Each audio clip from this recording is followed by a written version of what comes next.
muchachita. Madre buena, tú que eres la favorita de la que te está cantando. Oh Dios mío, hoy me quedo pensando en tus bendecidos planes. Si salvaste los 3 Juanes que estaban por ti clamando.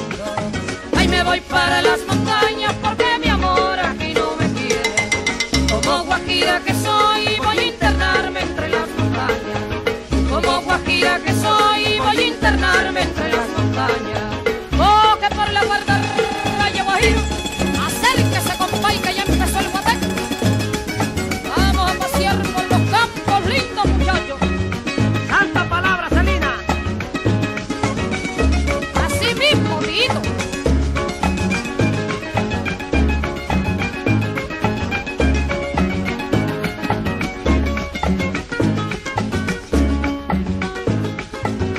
Madre mía, con verdadera alegría, hoy quiere mi lira pobre cantarte virgen del pobre, alma de la tierra mía.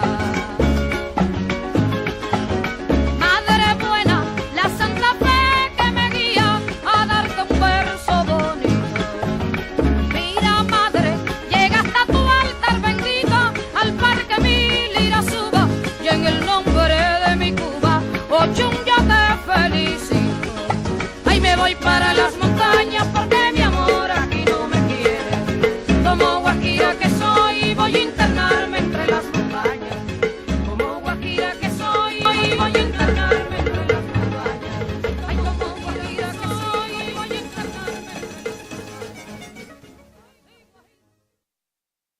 Good morning, good afternoon, and good evening, and thank you for coming to another edition of The Divination Table. I'm your host, Michael Lennon. Today's guest, Bob Decker, is a cartomancer, or card reader, with over 30 years of experience. He started reading tarot cards when he was in the Navy, reading for shipmates and impressing them with the card's accuracy. He currently reads with not just the tarot, but also uses the Petit Lenormand, playing cards, Gypsy cards, as well as many others. He's a very knowledgeable person in a very wide variety of metaphysical subjects. He's also certified as a past life regression hypnotist. Let me reach out to my friend Bob and bring him on.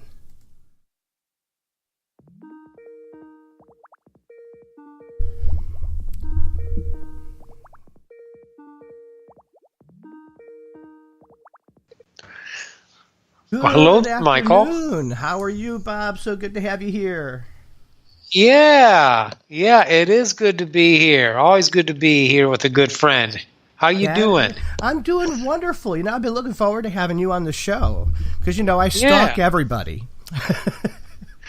That's right. You did a good job. Appreciate it. I ran into you in one of the Facebook groups, and, one of the things that I love about you is, your dedication to everything. You learn a lot of different systems. Tarot, Lenormand, the Petit Lenormand, the Kippers. I know you're learning a lot. How do you handle learning as much as you do? Is there a secret that you have?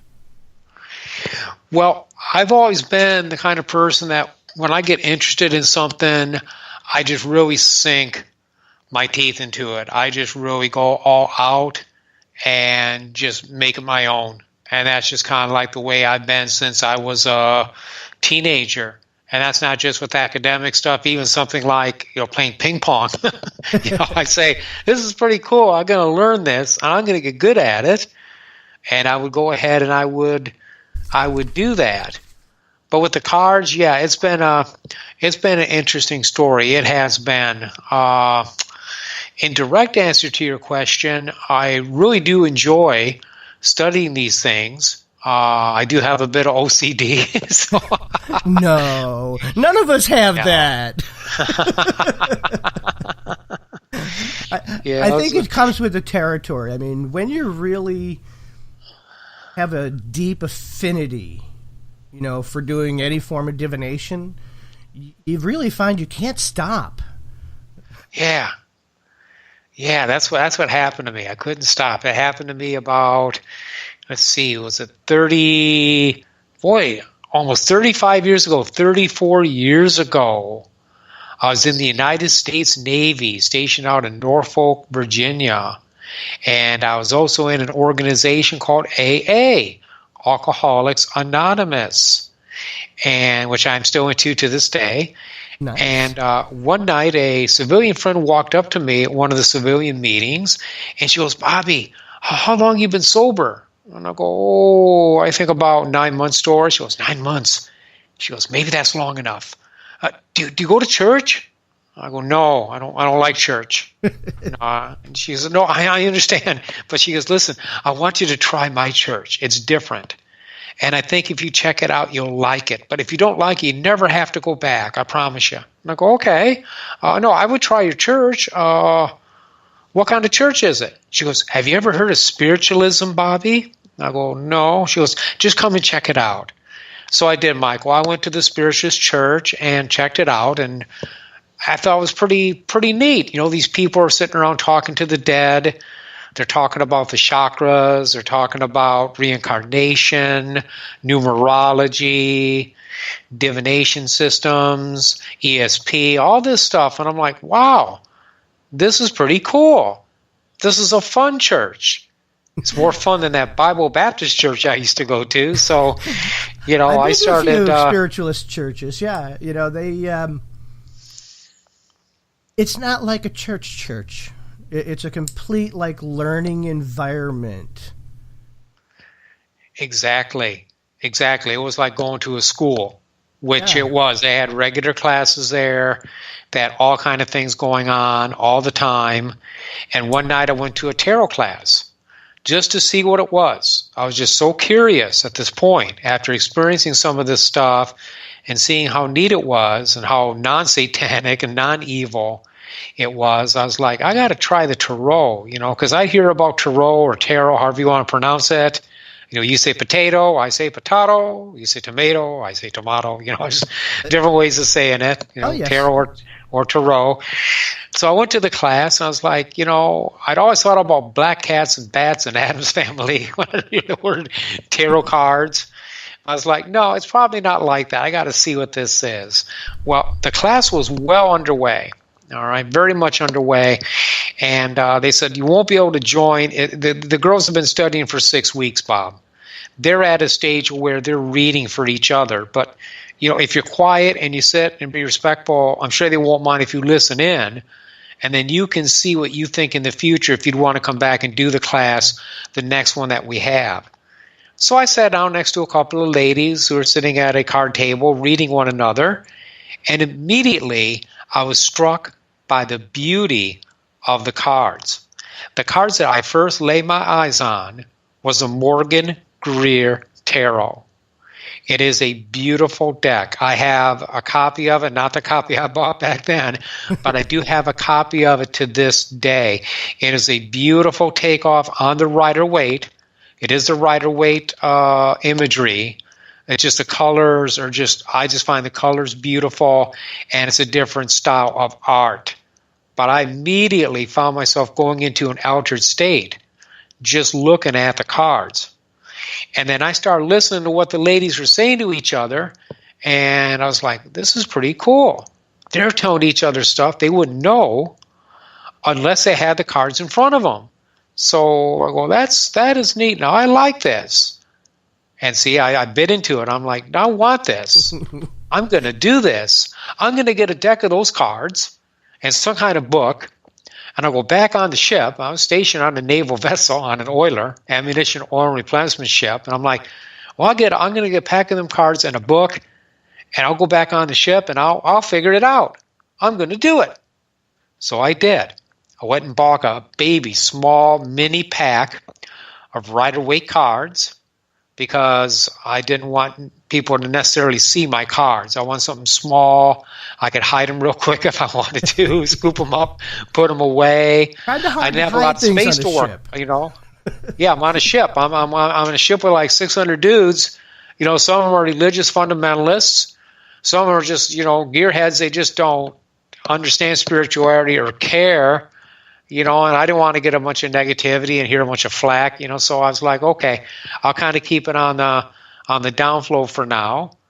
I didn't have a lot of space to work in. I was doing spreads on a folding chair, metal folding chair is what we had, pretty much on the ship. So I would use that, to start playing with my cards. And I sat down, I memorized the cards, I memorized the meanings in the book from Eden Gray called Mastering the Tarot. Still a book that I've recommended to students to this day. If you want to go after Rider-Waite, it's as good a book as any. It's basic. She covers a variety of topics, and it's inexpensive. It's like a $6 pulp paperback. It's no big deal to get it. You can get it at Barnes & Noble's, any place, any New Age store. They can order it for you. It's no big deal to get this book, and I still recommend it to this day. And she wrote several of them. She wrote several tarot books. They're all pretty much, to be honest with you, not knocking her, but it's pretty much all the same book with different covers and different titles, for the most part. But it was good basic knowledge, and I was just fascinated. And I started studying. I started memorizing. Had a lot of time on my hands, Michael. I had a couple hours a night. I'm sitting on a ship. We're floating around the ocean. And you can't really go anywhere. You're basically there. But, when you look at it, had you not been in that particular place and time, and not been confined to being on a ship without that freedom to, go out, hang with friends, party, except during shore leave, I wonder how much time you would have put in. When we start learning, I'm an avid diviner. I love everything. And I have to always set time aside, which isn't always easy with my hectic schedule. But I have to set time aside to sit down and say, look, I need to learn the meanings of this. I need to learn how these flow. I need to learn the right way to read, I think in a way you were a lot luckier than I was because you had all that great time to devote. This is true. That really helped. No, that confinement, especially in those early stages of doing this, it did help me having a supportive environment, being able to go to the spiritualist church with my cards and read for people and get encouragement. Which I did. I got strong encouragement. When I did my readings, people liked them, and they told me I had a talent for it. When I was about 6 months into it, they said, you do this like somebody's been doing this for 2 or 3 years. And I have a knack for doing this. I picked up on it. And what I picked up on, what I know how to do, and I've gotten compliments on this from some other major teachers, is I know how to put together the story. I know how to look at the cards. I know how to make the story. Instead of just spitting out meanings, I make the story. Yeah, that's a huge part of any divination system is we can always learn the meanings, of every single card. But coming up with the language that's needed to put the actual story together, that's really kind of an art. And yes, you either immediately have it or you develop it over a long period of time. And, you will eventually get there if you don't get it right away. But when you can start automatically putting together the actual story according to the language that the cards are speaking. And, I always use the word language because every deck, every system is like learning a foreign language. You take nothing from one system and bring it into the other. You learn it as, hey, I'm going to learn Spanish, or I'm going to learn, Hindi. Whatever the language is, you learn that base. Mm-hmm. Because like all languages, you're a hypnotist. I know you've also studied probably NLP. Yes. It's all about not just the words, but how we put those words together. And in different languages, we know that, sometimes the verbs are in different places than they would be in the English language. And it's the same with the cards. Lenormands speak differently than T cards. T cards are definitely more different than, the Kipper cards, which, I just bought because I saw you using them. Cool. Glad I inspired you. You did. I also got the Le Petit Cartomancer. Yay! Because I stuck, and I've been seeing you, and I've been seeing these cards, and I've been watching you learning these particular cards. And I remember this one story that really made me laugh, because you're a member of a Facebook group, it's a Guidance from Above? Yes. And you had a big blow up in a couple of days' time of people requesting you literally like every 5 minutes. Bob, can I get a reading? Bob, can I get a reading? And I was just like, wow, Bob is really popular. And Bob was just like, well, I really wanted to learn this particular deck. And I kind of asked, for more practice. And it came. yeah, it did. And it certainly did. And you've got such great feedback. I mean, I sit there and I watch, and I see how you lay the cards out, and I see your story, how you interpret, and there is an art because, I've seen, being a teacher myself, being a diviner of over 30 years, I see people in a lot of groups that give you the short blurb. Yes, I see this happening. No, I don't see this happening, or this is why I don't. They don't tell the whole story. Give you the bits, the pieces, and maybe they haven't figured out the story. But I was very impressed from one of the first times I started seeing you on your knowledge as well as your ability to form story, give accurate readings. You're a madman, when it comes to divination. And I say that in the utmost respect because, I bring on people here on this show. I select every single person specifically. So when I do, that's my key, my knowledge, my nod, I should say, to you, that, I respect everything that you do because I really do think that you're phenomenal at what you do with cards. Well, thank you. So you do tarot and playing cards, gypsy cards. How many different styles do you do? Oh boy, it's a good question. That's a good question at this point. I mean, what I'm well versed in, okay. I mean, bluntly, what I charge money for, without shame, without regret, is tarot. I read the Thoth Tarot for over 30 years. Okay, I read the Petit Lenormand. Okay, I do that professionally. Again, I've gotten very proficient at that in a year's time. It was about a year ago. This month, Michael. Mm-hmm. I'd never heard of Lenormand. I had not heard of it, but I was open to learning some different oracles that had a little more punch to them.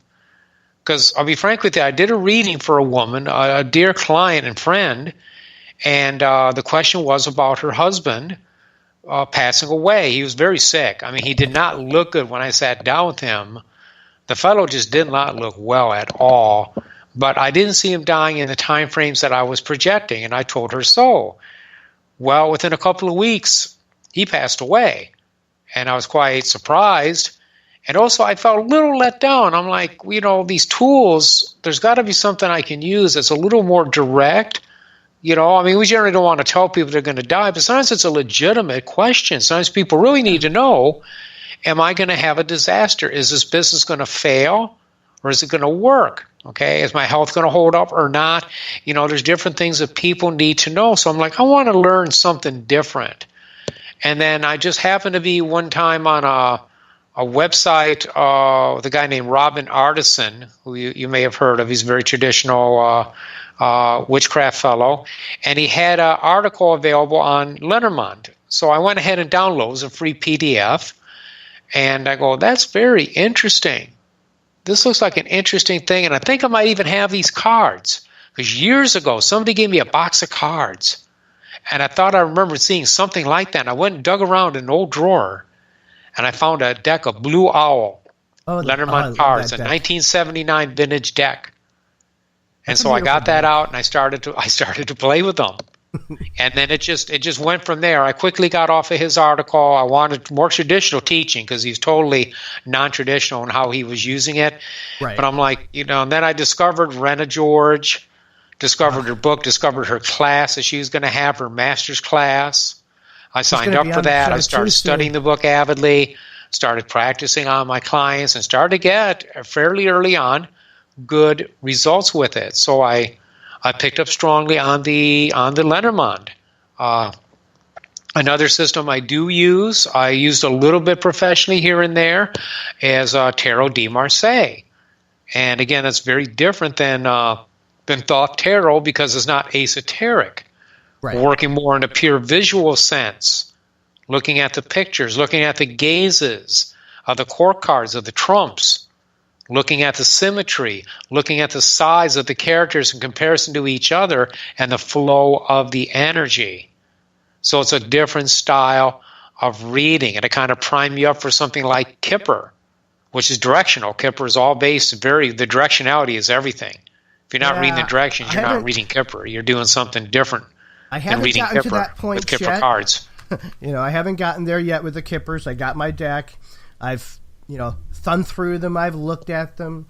I have, of course, mine's not in English, so, I do a lot of Google Translate because, that's my friend. So that I can understand that's right. the Mine different too. meanings of different words. But I also just recently started co-teaching with my friend Karen from teawithkaren.com on teaching T-card divination, which is similar to, reading the symbols inside of a teacup, which she's done for years. She's transposed and created a system onto cards. So I have been working now hand in hand as one of her co-teachers to help do her T-card divination courses, which just officially launched a couple of weeks ago. So I've been real busy. Yes, you have, my friend. Yes, you have. But, it's one of those things that when you're a diviner, you don't stop. I mean, tell me you got a big budget for cards because, we all do. Yeah, well, what's cool with cards, too, I mean, they're not that expensive. I just bought like a Sibylla deck the other day, and it was like $12. I bought a deck from Piatnik. It was the Jeu d'Austin. It was like a Book of Destiny. Yes. And it was $2.99. The shipping cost more than the deck. And the deck is pretty cool. It's like a parlor Sybil. It's a Sybil type deck. It's basically a PK deck. It's 32 cards. The playing card inserts very prominent on them. And according to one of our friends that I know on World Divination Association, Brent Williams, he said that it's basically a derivative of the parlor Sybil. So, it's a classic deck, and that's the kind of stuff that I'm working with. I mean, some of this stuff I'm working with out of the book. I mean, I could not do the readings for hire because I wouldn't insult a client by sitting there looking up stuff in a little white book. That's not gonna cut it. But when you're playing around online, I can use some different oracles that I wouldn't use face to face. The ones I'll use face to face is again Tarot, Kipper. Kipper a little bit now, just a little bit. Lenormand most definitely. Playing cards most definitely. These are systems I don't need a book. I mean, I can just sit there with you and just do it face to face and no problem. No stumbling, no difficulty. Those systems, the Lenormands and the playing cards are really in your face. What you get is what's right there. Yes. I'm not going to say there's not a lot of intuition because intuition does play into it. But when you're looking at the actual cards, it's like punch in the face with accurate information that the cards actually speak about. Yes. Like T cards, because I'm not sure if you're familiar with T cards. In a way, they're similar to the Lenormands, but they're a lot more fluid and a lot more intuitive. There's a lot less rules, with the T deck. And I've been reading the T cards for probably over 5 years or 6 years. And I find them to be very, very accurate and fluid. And for me, a lot of things are about fluidity because I don't like being stuck. And for me, like a Lenormand deck, as much as I love them, makes me stick to a strict, rigid, confined set of rules for the most part. Yes. Which for me, I mean, it works because I can read them, but I like the fluid part. You know, I like my free-flowing intuition to interact, which is why I also do soul cards. You know, soul definitely. cards Those have are intuitive. no meanings whatsoever. What you see and what you pull from is your own intuitiveness and your own, let me say your own life, because, you know, everything that you've been through, you associate with the imagery. You know, and the imagery, regardless of what deck, I think is probably what's going to get you. You know, if you look at a deck and you're not getting a connection, it's probably going to be the imagery and the way that the pictures are and not making the connection with the particular types of images or the colors. But if you find a beautiful deck, you'll really learn because, you know, you're connected, you're in tune, you know, you have that interest. You know, I read when I first started with a black and white deck that was from the 1850s. It looks similar to the Petit Lenormand, but it's almost like the astrological, but it doesn't have the astrology on it. It has the flowers. It's called the Petit Lenormand Diviner's deck. I think I own 2 out of 3 decks that exist. And that's a beautiful deck. I remember seeing some pictures you posted of that online, and yeah, that is just that's a gorgeous deck. That's a real beauty. And I'm not going to say I read it traditionally because I have always read that deck from an intuitive and practical standpoint, but it always worked because it was always the images. Now, you also host your own show too, correct? Yes, I do. I host Bob's Magical Corner. Yes, I do. And where do people find out about Bob's Magical Corner? What is it that you do on your show?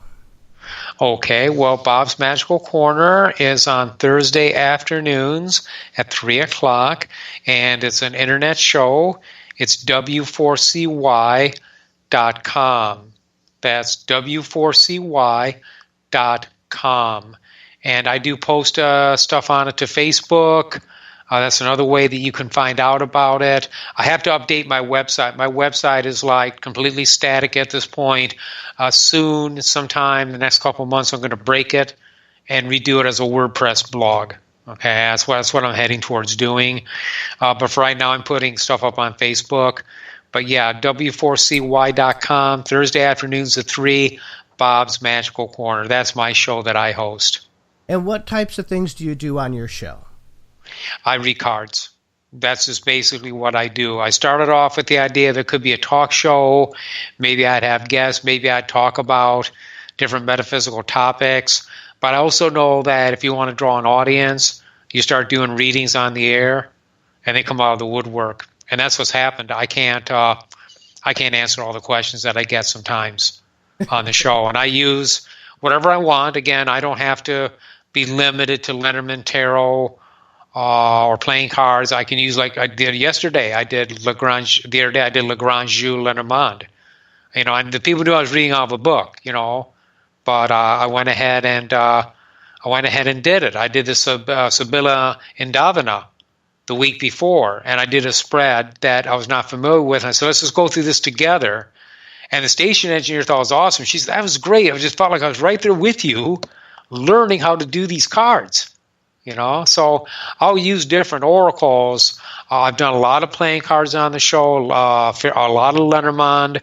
But when I get a new oracle I want to dig into, like the Gypsy, the Zygooner cards, which are similar to the Kipper or the Kipper themselves, I've done those on the show.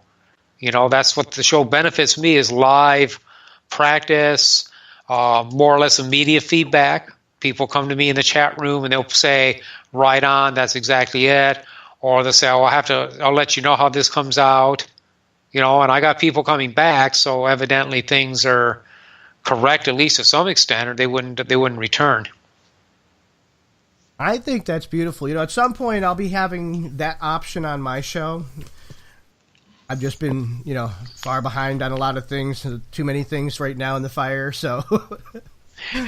Yeah, and you've got a good format now, because see, once you start doing the readings, people come to expect it, and it's kind of hard to switch your format. I'm just being real honest about this. I have no regrets. I like what I'm doing. I don't want to change my format. I could break my show if I want to. I don't want to. But just know, once you start doing that, and you do the readings on the show, you're going to get a core of people that's what they want. If they're not getting it, they're not going to come around. So you build an audience a certain way, and I'm okay with the way that I've done it. It's serving a purpose for me. Right. And one of the big things that have not pushed me hard into doing it is the fact that I kind of like my format. I like showcasing my guests. I like the discussion about divination in all forms, from all walks of life, all religions, traditions, bone readers, card readers. I mean, I love it all. And there's so much that people don't know, that readers do, or that certain readers are actually out there. And I kind of use it as a format. So if somebody likes a guest that I have, I add all their contact information to the divinationtable.com's website. So if they click with a person that I have on as a guest, they can go to my site and they can actually look through the contact info, and they can reach out to people that they might not have ever met or heard about, when somebody that they've really clicked. Because I think it's important, that you have a relationship with your diviner or your reader, because we're investing time in our clients, Yes, and they really need to have somebody that they connect with. And I've kind of liked keeping the style the way it is. Eventually I will get calls, but I might just limit it to maybe once a month. A specific night of the month, one show dedicated towards a special guest, and doing live on-air calls for readings.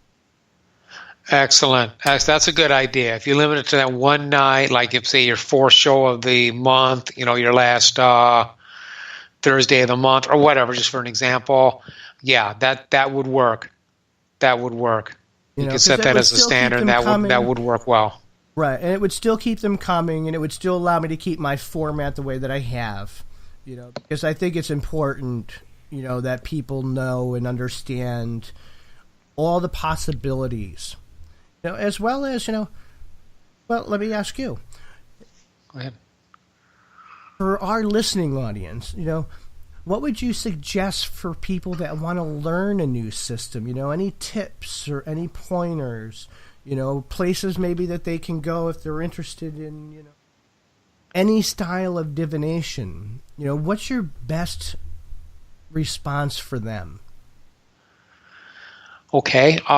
My suggestion is that with Tarot, I generally have recommended to my students, and I still kind of feel this way, a good place to start with Tarot or Tarot, however you want to pronounce it, is reading with Rider-Waite cards or a Rider-Waite based deck. Now, I know some people would strenuously disagree, and they say, oh, Bob, don't say that. They should start with a non-illustrated deck. Get that intuition going. Get that visual flow going. And I'm like, well, I think it's a bit much. I feel that people starting out are good to sit down and learn a batch of meanings associated with the cards that they have. You have to start someplace. Right. I've looked at cards, especially Tarot, as being training wheels of the intuition. Okay? But you want those training wheels. You don't just plant a kid on a bicycle with no training wheels, say go, and let them flop on the concrete. It's kind of a brutal way. I mean, they'll learn, but what a brutal way to teach somebody. It's good to start with something that's very common. The great thing about Rider-Waite is that probably 80% of the world's decks are roughly based on that. So if you know Rider-Waite, changing over to another deck is not a problem. That's what I've told my tarot students. I said, if I started you with what I read professionally, that Thoth Tarot, you might really like it. But then again, if you try to go to a different deck, I really haven't done you any favors. You're going to have a hard time transferring over the knowledge. If you start with something like Rider-Waite to illustrate, a Pip illustrated deck, you're going to probably find you'll tend to have an easier time of it. If you're not interested in tarot and you want to learn Lenormand, a fine set of books is Bjorn Muris's Petit Lenormand Encyclopedia. All right, now I'm going to come out and say that. Now, I started with Rena George, and I love Rena. Rena is a great teacher. She's a great human being, very, very, very knowledgeable, 30 years background. And Lenormand. I love her. But I like the original distance teaching. I like to use the old 19th century way, and that's what Bjorn taught me. And I've been using that with clients, and it's been powerful because it's all future. When you do a grand tableau, when you lay out all 36 cards, it's not divided past, present, future. It's all future. Okay, and that's powerful because a lot of people, that's what they want. They want to sit down, they want to have the future. So I like the distance method, and it's good to learn that because you can go ahead and switch over to something else later. Rena did. Rena used to do distance method. That's what she grew up with, the original 1850 instructions. And then she evolved, and she put it to me. She said, Bob, I evolved away from that, and now I do what I do today. Okay? So I recommend pick your teacher, pick a good teacher if you can, whether it's by book or whether it's by face-to-face or internet. Let that factor into your decision as far as what oracle you get. If you don't have a teacher, just pick the most what you feel is the best book that you can possibly get. All right, you can look on reviews on Amazon and stuff, get different ideas. For that matter, you can contact me and I'll give you my advice. Okay, I don't have any problem with that at all. I'm always glad to help a newcomer to cartomancy find their way. So you ask me whether through Facebook or whether through my website, whatever, I don't care. Yeah, and that's one of the things I love about you because, in some ways you're a lot like I am. We love to share. We love to see people progress. We want to see them reach new heights in their own divination and spiritual well-being. So I see you when you're in the groups and you're not just answering, oh, well, here's your question. You're also giving a little tutelage to people. You're also pointing people in the right directions. And, and I agree with you in reference to, if you're going to learn any system, regardless of where you take it, learn your fundamentals. Learn your book meanings, what definitions every card has. You'll progress and you'll change later and develop your own style. Right. But you still have to learn. Like the Rider-Waite deck. For years I struggled learning how to read the tarot because I was always reading a black and white deck. So for me, when I first started with the Rider-Waite, it was too much color. I'm sitting there looking at it like going, oh my God, what am I looking at? Okay. But I actually found, and it might sound funny, there's a YouTube video called Learn the Tarot in 2 Hours. And and I chuckled when I first thought about Learn the Tarot in 2 hours. Yeah. But you know what?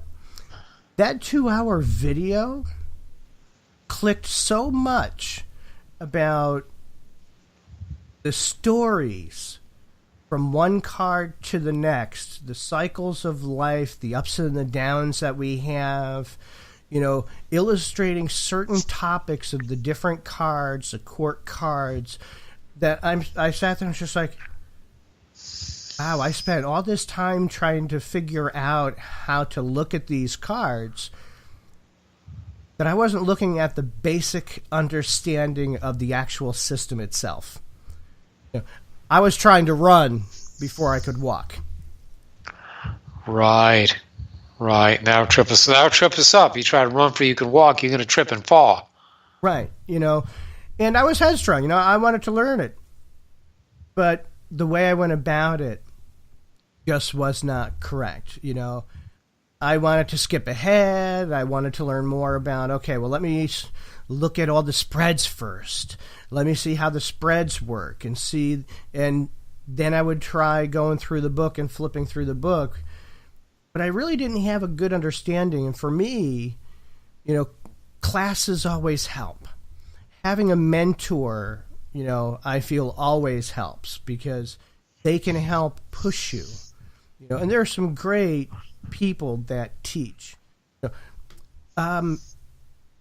Emily Munoz, she just launched her own, Tarot by Emily. She just launched her own tarot courses this week, I believe. Wonderful. People can check up on her as well, at tarotbyemily.com. Because literally this has been a long time coming for her as well. And she is a phenomenal reader, a phenomenal teacher, and she is very well known in a lot of tarot circles. Mm-hmm. And another person that I also highly respect. So if you're looking for teachers, there are great, beautiful, wonderful people out there that can assist. Books will also help, but get that basic knowledge and understanding of whatever system it is first. Right. Then step out into your own light to become your own personality, your own reader with your own style and technique. Then you can take it anywhere. So what's your absolute favorite divination system? Oh boy, the absolute favorite divination system. It does flex around a little bit at this point, okay, because I'm being introduced to so many cool and new things. I mean, I love Lenormand. I really do. I kind of inclined to agree with Bjorn Muris. It's the most beautiful divination tool or system that is out there. But also, I do really like lately. I've really been liking these Gypsy cards. And when I say Gypsy cards, there's many kinds of Gypsy cards. The ones that I like, I'm looking at the cover of the box right now. The Ziguner Vajerkarten. It's German Gypsy cards. And I've been using those too on the group a bit. Okay, and I've gotten some good, the group I'm talking about on Facebook, and I've gotten good results. I've gotten people saying spot on, you nailed it, things like that. They're very direct, and I find the cards themselves to be quite pretty. I'm also very enamored of Kipper, and I can see why Tony Poulet says that when people get into Kipper, they start to prefer it over Lenormand. It's very situational. It's great for looking at the interpersonal dynamics in a relationship or in a complex situation, like a work scenario where you have a lot of characters, a lot of intrigue going on. Very, very good at that. So I have, a lot of respect for that system. And then again, I'd like, weird things like the Petit Lenormand, which is a strange deck. It is, but it's cool. It's a cool deck. It's a real 18th century oracle. You can get you can get valid instructions on it, and it's very, very accurate. It's just kind of challenging to initially work with, and once you get into it, it's pretty neat. So I got some things that I love. I love classical stuff. That's the thing with me lately. I'm enamored of classics. Okay, yes. I'm not really into getting new tarot decks. I'm not into the latest tarot decks that come out. Nothing against them. I'm just not into it. I hardly read tarot anymore except for TDM, Tarot de Marseille. I've gotten several of those decks. I've got one on order right now. I just ordered the Marshmallow Tarot the other day, which is Did you say Marshmallow? Yeah, Marshmallow. It's a very cool TDM deck. It's small. It's a small deck. It's like a poker size. From what I can tell, it's a poker sized deck, and the art on it's really neat. And I was commenting on a thread on Facebook. And one of my friends said to me, Bob, just today, it's available. It's on sale just today. It's normally a $40 deck. It's on for $28. Well, I'll tell you what, I hit the link she gave me, and I went and I bought that on the spot. So I'm waiting for that to come. I just ordered it like this last Sunday, and they print on demand. So they're printing it now, and they're going to ship it out to me when it's ready. And I'll bring it up on a group, and I'll play with that. I'll show it off at WDA or Guidance or Free Psychic Reading, whatever, one of the groups, the Virtual Mystics, whatever. We'll get it up and be showing it off. I saw you in Virtual Mystics. I'm in there as well. I'm not as active with everything that I've been doing lately, but I've seen you in a lot of these groups. I'm just like, hey, Bob's here too. Hey, yeah, Bob's there too. You spread I'll say it, you spread the love, of divination and divination systems throughout a multitude of different groups. And I kind of like that because, it really shows where your heart is. Not just, I'm just here for this one group. It's just like, we're always learning and always evolving. I'm not as active in groups as I used to be because of the teaching that I'm currently doing now. But I had so many Facebook groups. I'd read in them all. Oh, yeah. And for me, I think that the biggest thing for divination, being able to help others, because for me, it's not about feedback. It's not, I like feedback because, when I'm learning a new system, it does tell me, where I am in my learning. But I really just like to read. I can't get enough reading. I can't do enough readings. Whether it's bones, shells, whether it's cards. Divination is a very personal thing for every person. Yeah. But that touches something else about the learning. See, the real important thing is learning the basics, and then the next thing that goes along with it, hand in hand, is the practice. Yes. The doing of the readings. When I learned in the Navy, I did 1,000 readings my first year. I read every single day. I started off walking up to these sailors after I thought I had set a decent grasp of it. And I walk up to these men and I say, listen, I got these cards that can tell the future. And I'm trying to learn them. Can I practice on you? And they say, oh, sure, Bobby, I'll look at your freaking weird-ass cards. Lay them out. Let's see what they got to say. And then a few minutes later, these sailors would be going, oh, my God, how did you know that? You told me my question. You told me what I was asking and gave me an answer, and I didn't tell you nothing. How does that work? And I said, I'm not sure it works, but it works. Okay? And that principle of practice, that's what works now. It's what the Facebook groups are about. That's the beauty of Facebook. Okay? Because now, again, I'm in something of a confining situation. Okay? I'm a caregiver to my missus. I love her to death. She's a Parkinson's patient. She needs somebody around the clock to help her.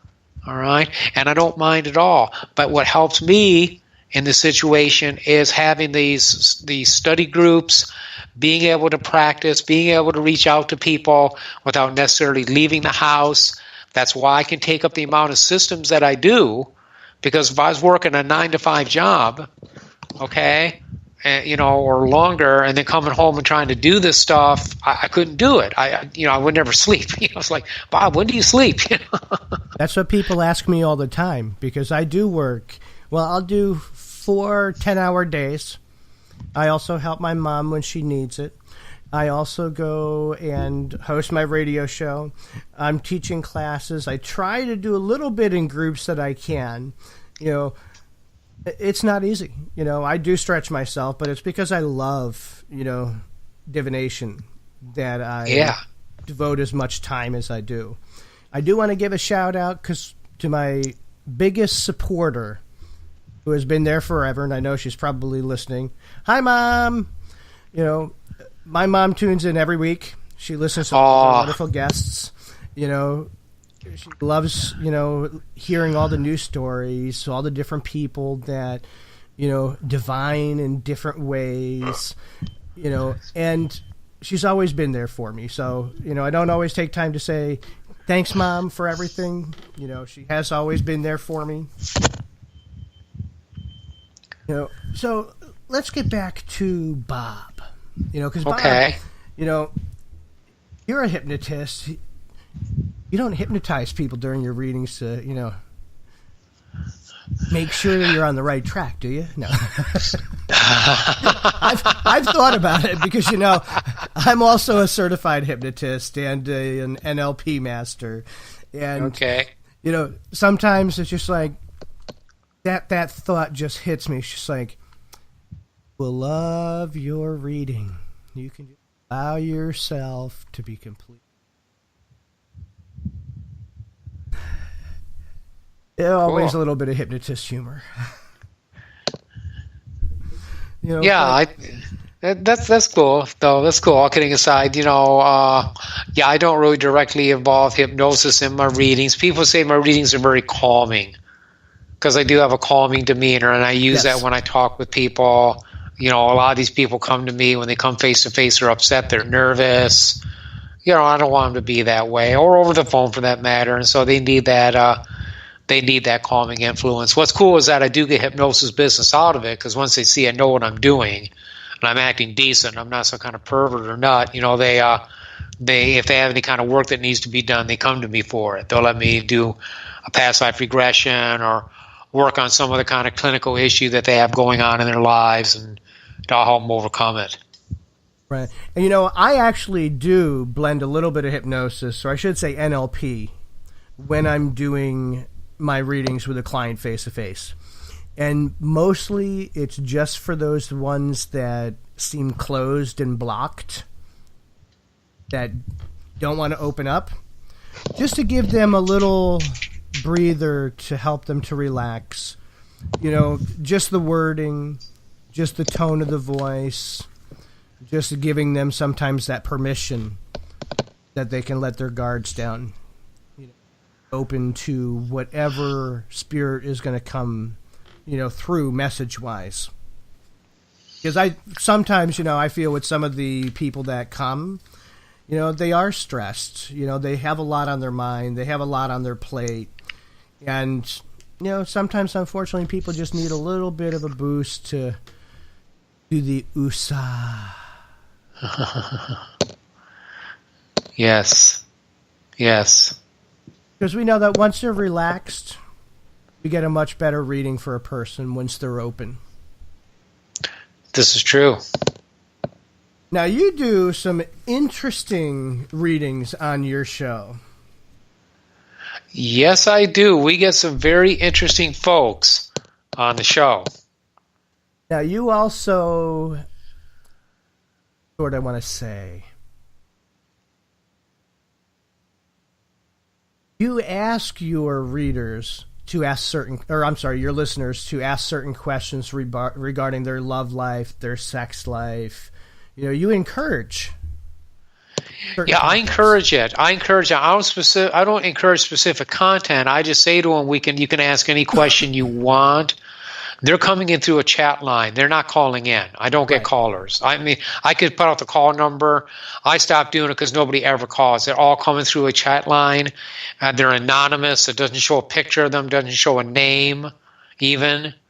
And so these people feel really free to ask me stuff about having anal sex with somebody, going for a group sex party, trying gay sex with man on man or woman on woman, different sex toy questions. And I don't promote it as a sexual show. It's Bob's Magical Corner. I mean, sometimes I feel like I should have titled Bob's Psychic Sexual Circus or something. The kind of stuff I've been getting on there. But I don't tout it as a sex show. I'm just very open-minded about sexual matters, and people again feel comfortable, right, with me, and I just come out and say I'm a champion for sexual freedom. I don't judge you. If you want to ask about gay stuff, ask. Nobody's going to snicker. I'm not going to say something bad about it. If you come in with something really off the wall, I'm not going to laugh at you and snicker. We keep a straight face and we answer the question using the cards. The reason I brought it up was because you are open, and I want our audience to know if they tune into your show that they can ask whatever it is that they want to ask, that it is a non-judgmental, safe place that they can go to. Myself personally, yes. I don't read on questions myself like that. Probably because I don't have any sex, but okay, it's one of those things that I'm more of your. I want to know exactly what's going on now. How's a relationship going to work? Am I going to get a new job? What do I need to get a new job? That's the style, as well as spiritual questions. But that's the style I work with. But I want our audience to understand that, if you have certain questions that you think maybe they're a little off the wall, maybe they're a little bit on the crazy side, there's always people that you can go to, shows that you can tune into, like Bob's Magical Show, at w4cy.com. Thursdays, you said in the afternoon at 3 p.m. Yeah, Thursday at 3 o'clock, Bob's Magical Corner, Thursday at 3 p.m. So if you have questions that you are, not sure who to ask, if you're afraid to go to a reader and be known as the person that asked a question, there are no stupid questions. There are no, we don't look at things as, well, this person did this, or, we're all open. And sometimes people just need to know that here's an outlet, here's some place you can go for your particular needs. So I do advise, if you're interested, check his show out. Bob's a wonderful guy. Thank you. He does phenomenal work. I've seen a lot of his readings. I stalk everybody. And I do it in a good way, because I want the best of the best on the show, and I want people from all walks. Yes. What about your contact information? How about, how do they reach out to you if they want to get, a reading, or if they're interested in learning or anything else? Okay. Well, for one thing, my web address is www.bobdecker.net. That's www.bobdecker.net. Now, if you go on my website, my email address is available, and also even my phone number. Okay, I use my cell phone as my business phone, and my cell phone number is on the website, so you can contact me by phone, text, or email. Also, I'm on Facebook, and you'll see my smiling face wearing a tie-dye T-shirt.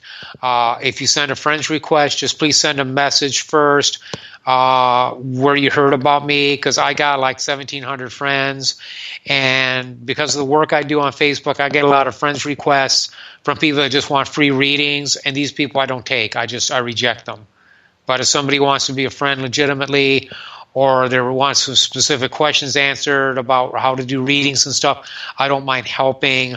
I just don't want a bunch of free reading requests coming through my messenger. I'm sure you can understand that. Right, and I hope people respect that, because you do a lot of free things in groups. Yes, do a lot I do. of free mini readings already. So please, anybody listening, have a little respect for anybody. There are groups, that do free readings that you can look through on Facebook. People more than happy to answer those questions. But, if you have legitimate, questions about wanting to learn, or even wanting to do a paid reading, please reach out to them. If you want a friend request them, please do so. But yeah, I don't do the free reading requests myself when they come in on my Facebook. I delete them. Yeah. I give enough already. Mm-hmm. And they would just be nonstop. Oh yeah, that's the thing. That is a problem. If you start taking that on, then you just never have time for anything else. And I do have to make a living. I do paid readings. I do have to get paid for my work. I don't mind giving some stuff away, but again, it is my bread and butter. And also again, I have to take care of my family. I can't just sit at the computer 18 hours a day doing readings. It just can't be done. Yeah. And, as a diviner, we need to have those limits and those boundaries in place so that we can make sure that we have the time that we need to do what we have to. That's right, Michael. So bread and butter, we all have a job. We're all good at certain things, and we all get paid for doing our jobs. So by all means, reach out to Bob if you're looking to have a good reading. Thank you. So what other things would you tell a new diviner? Or do you have certain tricks to learn? How do you get things to stick? Okay. When I was learning the tarot, what I liked doing is looking at the picture on the card, then looking at the book meaning, and then look at the card again and see how the card picture would remind me of the book meaning. That's what I would do, okay? And to this day, if I was learning a deck like that, that's what I would do as well. Certain decks are easier to learn in that fashion, like, say, for instance, Lenormand. It's real easy to look at something like, say, the key and understand that it's a solution, that it's understanding, that's unlocking secrets. These are just natural things with looking at a picture of a key. Right. These core meanings are going to naturally be there. It gets a little more tricky when you start looking at things like original Kipper cards, where the pictures don't necessarily really quite fit the divinatory meaning, or you get into more abstract things like playing cards. Okay, and if you're going to do real traditional playing cards, which actually in a way I don't, I studied with suit and element number interactions. Okay, that's how I read playing cards. So not just trying to remember that the 4 of hearts means this or the 7 of clubs means that. It's based on looking at that number have a meaning, that suit having a meaning, and the meaning just naturally is generated from that suit number interaction and further defined by the context of the question. Okay, that's how, for instance, that's how I read playing cards. That's how I learn playing cards. I was taught to read that way. So do you do journals or anything, or is it all, reading and looking, association to what you've read? It's reading and looking. I'm not much of a journaler. I started off with that, and it's like I'm just really not into that. I know some people swear by doing dailies. I don't. I'm just I'm with Tony Poulet on this. She's a very good Kipper teacher, and she admits herself she's not into journaling. She's not going to do the reading, journal, and then come back and look at it later and see how it came out. The times that I have played with dailies, I might do them like at night and see how it reflects upon the day that I've already had. All right, but as far as like doing these readings, writing them down, going back, I'm just not into that. I'm lousy at it, so I'm not going to encourage. I can't in good conscience encourage people to do something I wouldn't do myself. Right. So it's not an approach that easy, but some people swear by it. Okay, Donnelly Delarose, great teacher, one of the masters. She swears by it. I mean, she's big on that. She's big on journaling. She's big on the dailies, and it just never really caught on with me. And as you're memorizing your meanings, like say you're going through the tarot deck, you learn them one way, you go through it like suit by suit, and then you have to mix them up and make sure you remember them out of sequence. Because when you're reading, they're not going to come up in sequence. They're going to come up randomly. So you have to be able to look at a random card and pretty much immediately know what it's saying. And that's what memorization comes in. You don't have to sit there and analyze it. You don't have to fumble with it. You know it. It's fluid, and it works. And then in time, you develop your own meanings. That's what I've always taught my students, especially with tarot. Yeah, I'm not much of a journaler, although I did start. I journal my bone set. And I do feel for myself anyway, at least for the bones, that the journal helps me because I take pictures of every reading I do. And, there's almost 130 pieces. So, they land on top of each other, or they land in groups and in clumps and touch one another and form, patterns and symbols and lines. I go back because I like to look at last reading I did for somebody and see how things have progressed from one to the other. Because I'm still learning to read the bones. And for me, understanding that whole practice, looking at where they were 3 months ago, where they are now with the same question, has actually, for me anyway, helped see how the bones and the pieces interact with each other from one time period to the next, and how time and placement on the mat that I use plays a big part in where pieces fall time-wise. Other systems, I don't really journal. I do pretty much what you do as well. I'll read up on it. I'll learn the meanings. I'll go through the deck. I'll look at the images. I'll go back to the meanings. I'll look at the images again. Shuffle them all up, because you're never going to find them exactly the way you first take them out of the box. And it takes a little while, but you do get there. Yeah, that's the thing. It's a matter it's a matter of persistence. Anything that you want, if you want it bad enough and you really want to learn, you're going to put in the time, and you're going to do it from the beginning. Don't skip any. Don't jump ahead. I know you might want to do a 10-card spread, but start out small. Start out with your first card, your first 2 cards. Do your daily, or do 3-card reading for somebody. When you get proficient, add another card. Slowly build yourself up so that you can develop the language that plays a big, huge part in any divination system.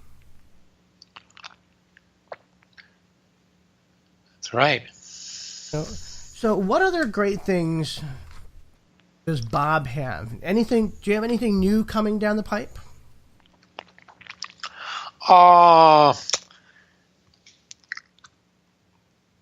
I'm trying to think as far as upcoming events goes. I still have to schedule a tarot class locally. I have to get together with the store owner and do that. I'm not sure when that is going to happen. I tend to do readings and classes out of a local store called Nature's Emporium in Coral Springs. And I read there once a month, the third Saturday of the month. And they've had me do tarot classes out of there. But I got to sit down with them and get into doing that. The biggest thing I've been involved in lately, I'm excited about and looking forward to doing more and more with, is World Divination Association. It's a great group of people. It's a great Facebook group. We have a lot of fun on there, and they actually do offer certification classes. They offer endorsements and even opportunity to get some paid readings through them. So that's a thing that I've been excited about lately, Michael. That's something I've been putting a lot of energy and a lot of time into. And then as I get even more experience and I feel I have more of a voice where I want to write things down, offer articles on cartomancy, I'm going to do that WordPress blog. I'm going to take that website and break it down and convert it to WordPress. I know WordPress. I've done it before. I know I can do a WordPress blog. I'm looking forward to that. I was wondering what you were going to blog on your site, because I know it wasn't just all going to be about your show. So I'm glad that you let us know so that our listeners, can be on the lookout for bobdecker.net. Yeah, because what I'll do with that, I'll have articles on different types of card reading, maybe sample readings with different decks Petit Cartomancer, Petit Lenormand, Tarot de Marseille, Lenormand, Lagrange. There's a whole bunch of different things that I could put up on there that would be of interest to people. So I'm gonna have that material available. I'm building up experience with the readings to where I have, unique readings to share. It's going to be an interesting experience. Yes, it will be. Yes, it will be. Because, that's a form of journaling. This is true. Now, that's a form of journaling I can relate to. That's a form of journaling. I had to throw that in there. It's one of those things that, I try to blog. I'm just not good at it. I don't have the time to devote to it. Eventually I will get to a point where I have some time to do so. But I find, my handwriting is horrible. I love doing things online. I could sit and type for hours, if it's about something I love. But to put a pen to paper, not me. I can't do it. But as we're winding down, I want to thank we had, Ambrosine Laguerre showed up in our chat room. Laura Diaz, who is also a co-teacher in Karen's T-card courses, so she's also assisting with that. They stopped in to say hi. I want to thank all of our listeners for tuning in. Without them, I have no show. True. My guests, my wonderful, beautiful guests that come on and devote their time to sharing, to help lifting people up. I wouldn't have a beautiful, wonderful show with so many incredibly talented, gifted diviners and readers. So I want to thank everybody. Bob, would you like to say our final goodbyes? Yeah, I would. I really appreciate this time that you have allowed me to be on here today. To our people who are learning, I just want to say to you, follow your passion. Pick the oracle that calls to you most strongly, in your heart and in your mind. This is where it's at. I mean, I know I suggested that right away, but the bottom line is you got to go with what you're really drawn to, okay? Whether it's Tarot, whether it's Lenormand, whether it's something exotic like Petit Lenormand or one of the other older decks, Kipper, whatever it is, go with your flow, go with your passion. Go with what's in your heart and what turns you on.